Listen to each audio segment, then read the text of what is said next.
Que Dieu bénisse chacun de nous. Mungu abariki kila mmoja wetu. Nous vous saluons ce soir dans le précieux nom de notre Seigneur et Sauveur Jésus-Christ. Nous saluons également ceux qui nous suivent en ligne. Nous transmettons les salutations de votre bien-aimé frère Cédric qui est mon berger. Et le frère Oscar Kasanga de Kolwezi. Il a aussi demandé que je puisse vous saluer au nom de Jésus-Christ. Je vais prier. Dieu notre Père, comme nous venons de le chanter, c'est notre attente que tu envoies Jésus-Christ, qu'il revienne. Tout est fini sur la terre. Il n'y a plus rien de bon. Il n'y a que des éboulements, partout. Des tremblements de terre ici. Des guerres là-bas. Il y a des bandits partout. Il n'y a plus rien de bon sur la terre. Il n'y a que ton retour que nous attendons. C'est pourquoi aide-nous à être prêts. T'attendre ne suffit pas. Il faut être prêt. C'est pourquoi nous venons dans ta présence pour apprendre à nous préparer. Bénis la parole de ce soir. Utilise puissamment ton don. Saisis chaque esprit ici présent. Que tous en sortant, nous puissions dire que le Seigneur nous a parlé. Bénis mon frère Kalele. Bénis ses associés. Bénis cette église d'une manière particulière.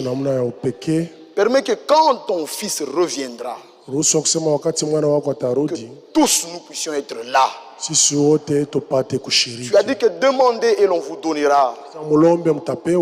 Voilà notre demande. Aide-nous à être prêts.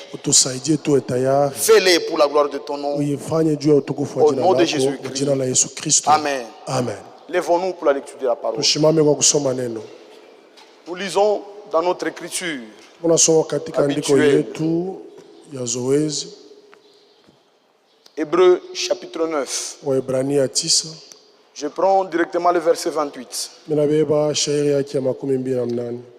De même, Christ qui s'est offert une seule fois pour porter les péchés de plusieurs, apparaîtra sans péché une seconde fois à ceux qui l'attendent pour leur salut. Vivyo naye Kristo ametolewa mara moja achukue zambi za watu wengi, ataonekana mara ya pili, si tena kwa zambi, lakini kuokoa wale ambao wanamngojea kwa wokovu. Amen. Asseyons-nous. Nous observons depuis le mardi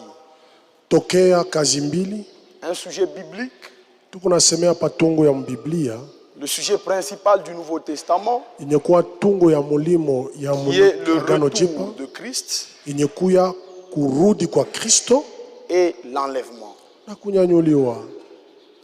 Nous avons vu que les deux choses arrivent ensemble. Le retour de Christ et l'enlèvement arrivent ensemble.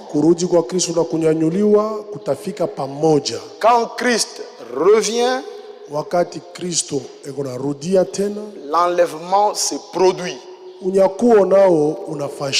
Et hier, par la grâce de Dieu, nous avons vu la différence qu'il y a entre l'apparition du Fils de l'homme et sa manifestation. Voilà.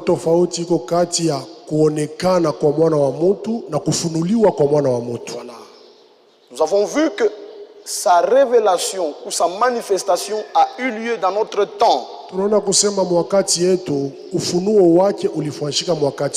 Au travers du ministère prophétique de William Branham. Cet homme de Dieu a reçu la grâce par un don divin de démontrer le signe du Messie aux nations. Nous avons vu que le Messie, le Fils de l'homme, c'est le Seigneur Jésus-Christ. Mais William Branham est un homme qui a reçu un don prophétique. Par lequel le Fils de l'homme s'est révélé. C'est la chose qui trouble plusieurs. À cause de la puissance que Dieu a manifestée par son ministère, plusieurs ont perdu l'orientation. Beaucoup l'ont fait Dieu. Beaucoup ont fait de lui le Seigneur. Or le Seigneur, c'est le Seigneur. Le prophète, c'est le prophète. Le Seigneur s'est révélé dans son ministère. C'est ça la manifestation ou la révélation du Fils de l'homme. C'est le dernier signe que Dieu a promis aux nations avant l'apparition du Fils de l'homme. Nous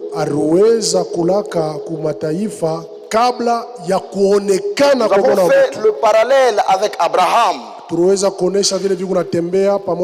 Il avait reçu une visite de 3 personnes,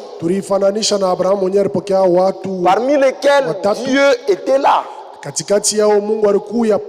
dans une chair humaine, parce qu'il a mangé, il a bu. Il avait de la poussière aux pieds, chose qui n'arrive pas aux anges, parce que les anges sont des esprits. Selon Hébreux 1 verset 14, ce sont des esprits. Ils ont l'image d'un homme, mais ce sont des esprits. Mais en ce jour-là, Dieu prit une chair humaine pour visiter son ami Abraham. Il a mangé, il a bu. Et il a discerné les pensées de Sarah. Il lui a donné la promesse d'un fils, lui disant que la même époque de l'année prochaine, je reviendrai et Sarah, ta femme, t'enfantera un fils. Et cela s'est fait ainsi. Et nous l'avons vu aussi quand il est venu dans la chair humaine pour nous sauver dans l'homme Jésus-Christ, qui est la révélation de Dieu. Il a manifesté encore le signe du Messie, c'est-à-dire il s'est révélé comme le Fils de l'homme. Et cela aux Juifs et aux Samaritains.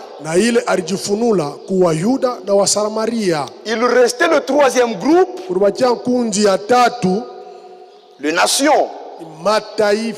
Et quand il est venu dans la chair, il a dit: je suis venu seulement aux brebis perdues d'Israël. Il s'est révélé à Israël et aux Samaritains, qui sont en fait aussi Israël. Mais juste c'était le mélange des nations et d'Israël. Il s'est révélé à eux comme le Fils de l'homme. Et aujourd'hui, à la fin de temps, par le ministère de William Branham, la même chose s'est reproduite. Le même Fils de l'homme s'est révélé dans le ministère de William Branham. Les pensées des cœurs ont été dévoilées. Amen. C'est ce que nous avons vu. Et je vais vous lire quelque chose avant de passer à ce que nous allons voir aujourd'hui. Dans la lettre circulaire, décembre 2012, à la page 10,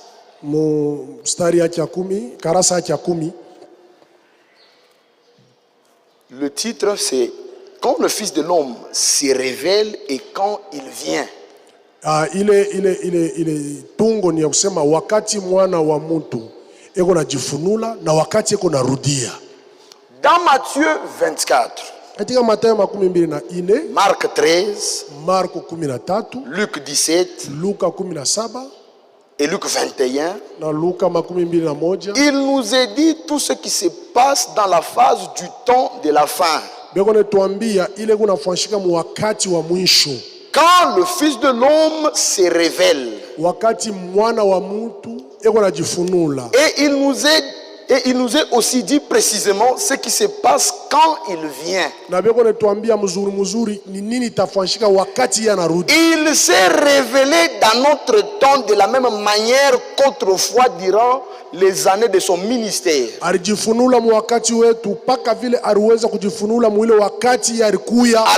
marche, il est descendu dans la nuée et dans la colonne de feu. Il a trouvé un vase au travers duquel